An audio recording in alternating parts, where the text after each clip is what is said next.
I'm Troy from the Bangor Daily News, and I'm here with Portland photographer John Duncan, and we're going to look through some of John's vintage photos from the days of yore in Portland. So this is a picture of you on, is that Long Island? It's on Long Island in a building that was being, I think it's been sitting there for a while, and people have just gone in and taken out their various whatever energy on smashing it up here and there. It's not there anymore, the building. And for me, when I tell people about it, I just say basically it represented my state of mind at the time. And this is where is this in Portland? This is the corner of... That's the corner of High and Congress. Right there. Right where, the State Theater's around the corner here. Oh yeah, that's where a hair salon is. And here's your Eastland over here. And I don't remember taking the photo. Short, quick blurb though. I went into Senior Citizen Barbershop right across from Joe's where, names. Anyway, I go in there once in a while. I've been photographing in there and this and that. And he brought out an album he had. This is just like a year ago. And he opens it up, and there's this in the album, a print. I mean, an actual print that I obviously did. So I must have given him that print way back. It blew me away because he didn't know where it was from. I mean, he didn't have it. He couldn't remember. Here's a woman in a car, and I have that's one. The thing I like about the photo is, in the terms of the timeliness, is this with the radiation thing. Yeah, when places had signs like that for where you would go if there was a nuclear war. I like the fallout shelter. I also like the little Bondo patch down here on the car. Yeah, very Maine-ish. Very Maine, very spring in Maine. And I've also picked this. You're doing something here. That's Pine Street. You're being clever with a mirror. Well, I love mirrors and I love reflections. That's obviously what I must have been at the time. I mean, and that I just, I'm going through the negatives. There it was. I don't remember taking it. That one is amazing. I came across it, and the thing is, I remember these people. I know this guy. He was a cab driver. I drove. The guy in the far right. I drove cab for in the early '70s for two years on and off for town taxi and yellow taxi.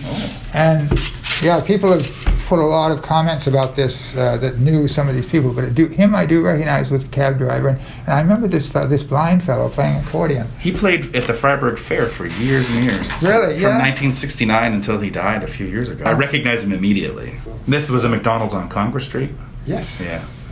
It's not there anymore, is it? No. There's no McDonald's there now. Yeah. I don't know what's on that corner. And this photo, I love. So this is my friend Dana O'Donnell. There's so much going on in this photo that I love. It's taken, I think, on Washington Avenue. There was a guy named Reggie on Washington. You know where that house is before you go over the bridge? It looks like it's going to fall down the hill. Yes, the green one. It's not that building, I don't think. But he had a shop right there, and he worked on Volkswagens, early 70s. I think that's the guy. But Dana, he told me just a while back, because I just was talking to him. He has that license plate saved. He still has it. This is his own car. He's working. Yeah. I love. No, it's not him working. But I love the homemade license plate. I love what looks like there's maybe a parking ticket under the windshield wiper. That car appears in some other photos too. And how ubiquitous were Volkswagens like that in the 70s? I mean, they were everywhere. This is one of your kid photos. She is, and there's a whole set of stuff from her. Yeah, there's a whole set online. And I think she's been identified. Yes, she. I know. I've gotten communication about that. This is Carol Kilgore, and Carol Kilgore was integral in starting Good Day Market back in the 70s. And this is one of her kids? This is on Long Island, and that is Eben, her son, who's now grown. And then she has, there's just something about the clinging. Yeah. And the mother. And looking at you, and the colander, and it's summertime, and bare feet. And she I saw her this last summer. She came. I hadn't seen Carol for a long time. We have some other mutual friends. We all met. And this is a great picture of two kids that is slightly threatening. The kid with the baseball bat. Yeah. And that's... and they were identified online as well. Oh, were they? Yeah. Somebody remembers. I'm sure I've seen it. Yeah. Somebody remembered playing Little League with them. And here's probably your most well-known photo.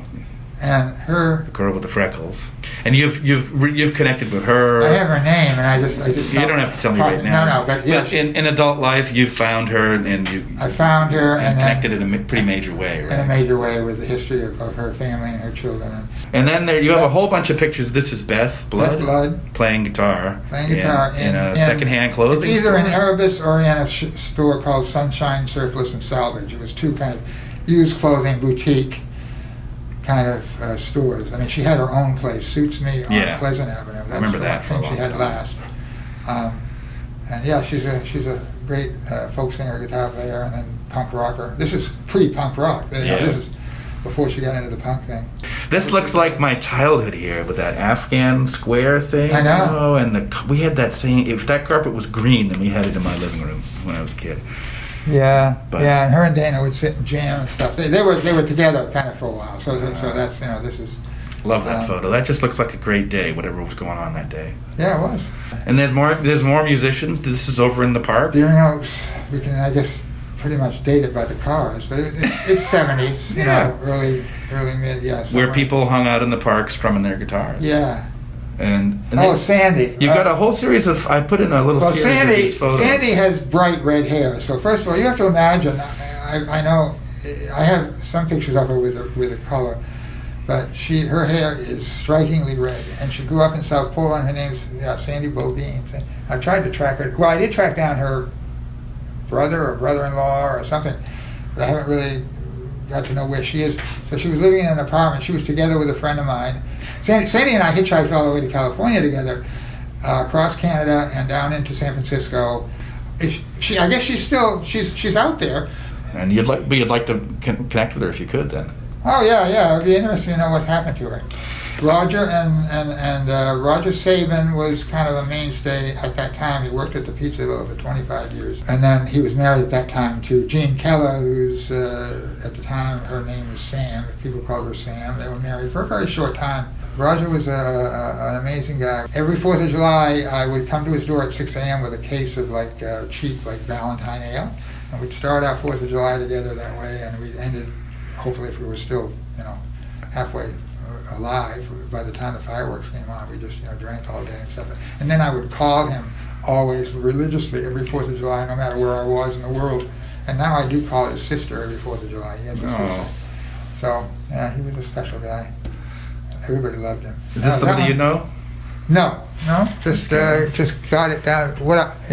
I look at that photo and I think, you can sort of place when it is by his shirt and his hat and his mustache. But then you look down and you can see there's a Porches sign. Right, there's the Porches sign. And there's a Wendy's hamburgers. Who knew Wendy's was on Congress Street? Yeah, Wendy's. But look, there's some sailors over here.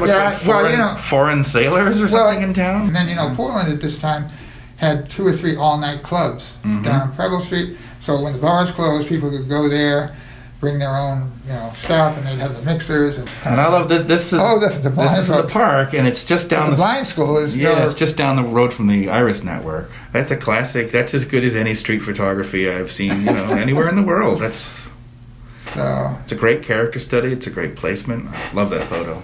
Love it. What would make you take that photo back then? Do you know? Just what it is. I mean, I don't know what to say. I mean, just 3 blind people. I just saw it as I'm always looking. I just sit and wait and see what comes. He was a fellow cab driver, and I don't remember his name. I love that photo. I love that you can see you in his sunglasses. Yeah, you do. Yeah, you're right. It looks like the reflection of the next frame after that you posted online was him giving somebody the finger. I included this. Well, I saw that. I included this one because I have no idea what's going on here. Well, she looks like is she levitating? It always strikes me a little bit as a Diane Arbus kind of thing. I mean, which I really like her stuff, but it's just so I don't. Somebody at high school said they thought it was a particular person that was from our high school, but I'm not sure. Nobody's identified. I assume it's father and daughter. And you can see a movie. You can see a theater. We're right up here at the corner of High and Congress. This is the State Theater marquee. And you can see that it says, it's when it was a porn theater. Yeah. So it says 16 millimeter. 16 millimeter. Big something. And I don't. Oh, these guys. This is up in Brunswick, Durham. This is in Durham at that what used to be called the Freakers Ball, which I think I only went to that one, and then I heard that it ended because there was actually a shooting there eventually after 1 year or a few years. And I ended with this one just because, this is... if you close my eyes, and someone said, "What city is this in?" I'd say that's Portland in the West End. Yeah. My wife Suzanne is funny. We were talking about this yesterday. She does not appreciate looking at old photos. I mean, old like this, but she says, "I don't feel like I want to, it's living in the past. I mean, I want to move forward." I said, well, it's history, and to me, the past is, I am a product of my history and my past. Well, I'm going to sign off. Okay, yeah. Just sign off from this, John. Thank you very much for sharing this with us and sitting down with me and talking about your old photos. Keep on shooting. Yeah, thanks. Boy, you got your work ahead of you.